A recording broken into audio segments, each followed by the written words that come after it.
कक्षा 10 की आपकी जो प्रश्नावली है 12.1 यानी एक्सरसाइज 12.1 जो है उसके अब हम फर्स्ट वाले क्वेश्चन को इसमें सॉल्व करते हैं। इसमें एक कंडीशन दी है कि जब तक अन्यथा ना कहा जाए तब तक आपको पाई की जगह पर 22/7 लेकर चलना है। क्या ना सर? ठीक है। तो अब इस फर्स्ट वाले क्वेश्चन में क्या कहा गया है? उन्होंने कहा है कि दो घन यानी कि दो क्यूब इस तरीके से, देखिए एक क्यूब ये रहा, एक क्यूब इसके जस्ट ऊपर, ऐसे ही रखना है आपको, जिनमें से प्रत्येक का जो आयतन है, हर एक का जो आयतन यानी वॉल्यूम, यानी इसमें कितनी चीज़ हम भर सकते हैं उसकी मात्रा को बताया जाता है वॉल्यूम यानी आयतन से। कितना है? 64 सेंटीमीटर क्यूब यानी 64 सेंटीमीटर क्यूब है। यानी ये जो नीचे जो आपका एक घन रखा हुआ है यानी क्यूब रखा हुआ है, इसके ऊपर एक और जो क्यूब रखा हुआ है सेम टू सेम इसी जैसा ही है, ठीक है। तो उसका इन दोनों को हमने रखा और हर एक क्यूब यानी हर एक घन का जो आयतन है यानी वॉल्यूम, यानी इस वाले का भी आयतन और ऊपर वाले का भी आयतन कितना कितना है दोनों का, इसका भी 64 सेंटीमीटर क्यूब है, ऊपर वाले का भी 64 सेंटीमीटर क्यूब है, यानी 64 सेंटीमीटर क्यूब इसका भी वॉल्यूम है और ऊपर वाले का भी 64 सेंटीमीटर क्यूब है। जैसे हम कोई एक ईंट लें, उसके ऊपर फिर ईंट रख देते हैं, फिर ईंट रख, तो ऐसे रखते हुए चले जाते हैं। तो ऐसे ही आपको सेम साइज के उतनी ही लंबाई वाले आपको दो क्यूब यानी दो घन आपको ले लेने हैं और एक के ऊपर एक को रख देना है। और हमें ये भी मालूम है कि हर एक का जो वॉल्यूम है वो 64 सेंटीमीटर क्यूब है। इतनी बात समझ में आने के बाद अब हम क्या करेंगे? उन्होंने कहा कि इनके फलकों के यानी एक के ऊपर एक रखने पर अगर हम इसको रखते हैं तो एक हमें एक सॉलिड यानी कोई एक ठोस आकृति यहाँ पर हमें प्राप्त होती है, ठीक है कि नहीं। और इससे प्राप्त अब ये घनाभ बन जाएगा।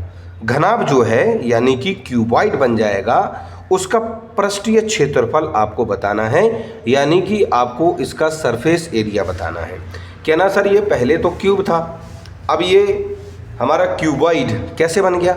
यानी पहले तो ये घन था, ये भी घन था, दोनों को एक दूसरे के ऊपर रखा तो ये घनाभ कैसे बन गया? देखिए हम सभी जानते हैं कि घन यानी जो क्यूब है उसकी सभी जो भुजाएं हैं वो बराबर होती हैं। जैसे अगर मान लीजिए कोई हमारे पास, इसी को मान लीजिए अगर इसको हम लेके चलते हैं, अगर इसकी लंबाई मान के चलो 10 सेंटीमीटर थी तो 10 सेंटीमीटर इसकी चौड़ाई भी होगी और 10 सेंटीमीटर इसकी ऊंचाई भी होगी।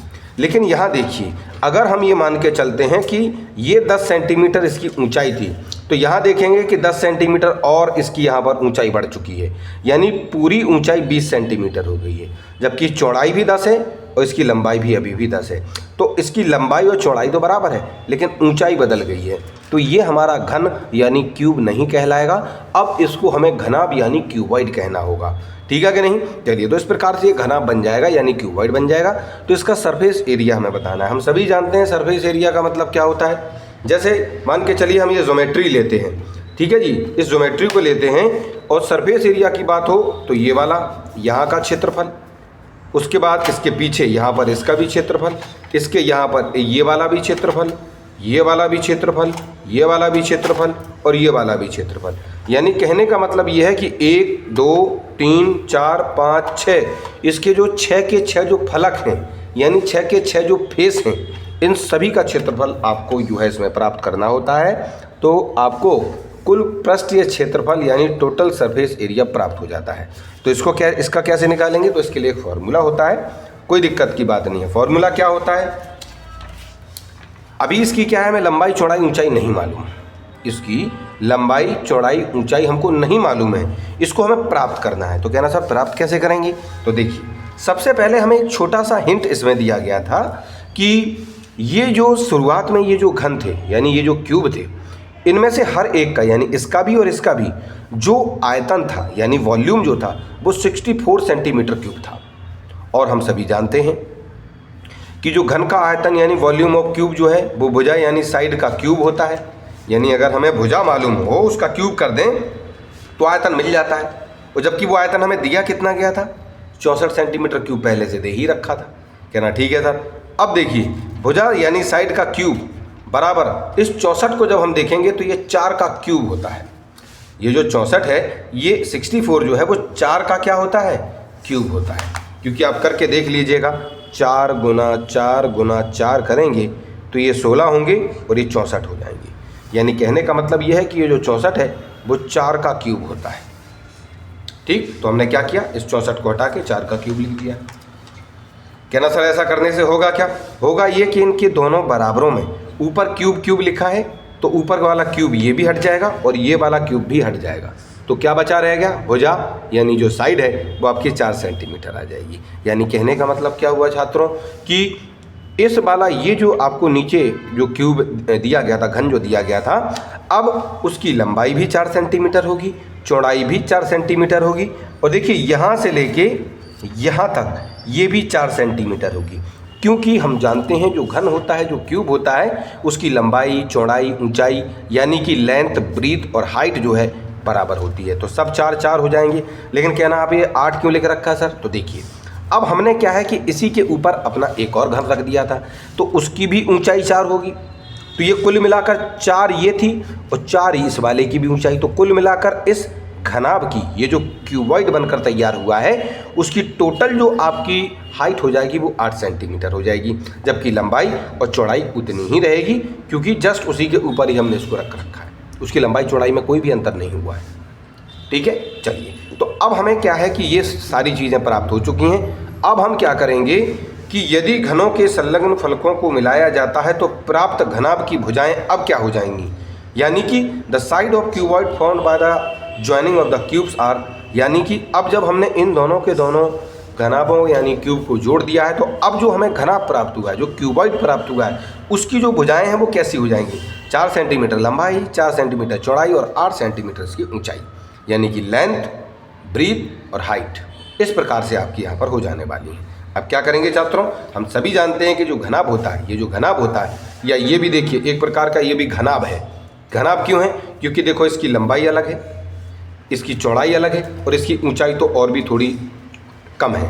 तो ये एक तरीके का घनाभ होता है। माचिस की जो आपकी जो उसकी डिब्बी होती है वो भी एक तरीके की घनाभ होती है। बहुत सारी ऐसी आकृतियाँ जो घनाभ के आकार की होती हैं। तो अब इनका अगर हम पृष्ठीय क्षेत्रफल निकालना चाहते हैं, इसका पृष्ठीय क्षेत्रफल, कुल पृष्ठीय क्षेत्रफल निकालना चाहते हैं तो हमें एक फॉर्मूला दिया जाता है और वो फॉर्मूला है 2 ब्रैकेट लंबाई गुणा चौड़ाई प्लस, यानी जोड़िए आपके चौड़ाई गुणा ऊंचाई प्लस ऊंचाई गुणा लंबाई।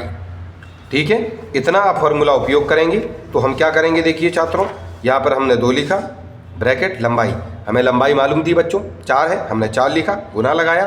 चौड़ाई हमको मालूम थी, चौड़ाई के साथ गुणा करना है, वो भी 4 है तो हमने गुणा में यहाँ 4 लगाया, बीच में प्लस है।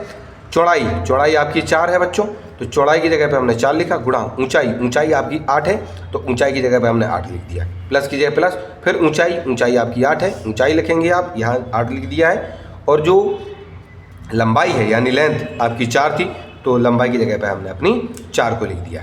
ठीक है, चलिए बाद में 2 लिखेंगे, ब्रैकेट 4 गुणा 4 16 होते हैं प्लस 4 गुणा 8 32 होते हैं प्लस 4 गुणा 8 32 होते हैं। इसको ब्रैकेट को बंद कर देंगे सेंटीमीटर स्क्वायर, क्योंकि हमेशा क्षेत्रफल सेंटीमीटर स्क्वायर में आता है। चलिए 2 की जगह 2 लिखेंगे, इन सभी को आपस में जोड़ेंगे बच्चों तो आपका जवाब होगा 80।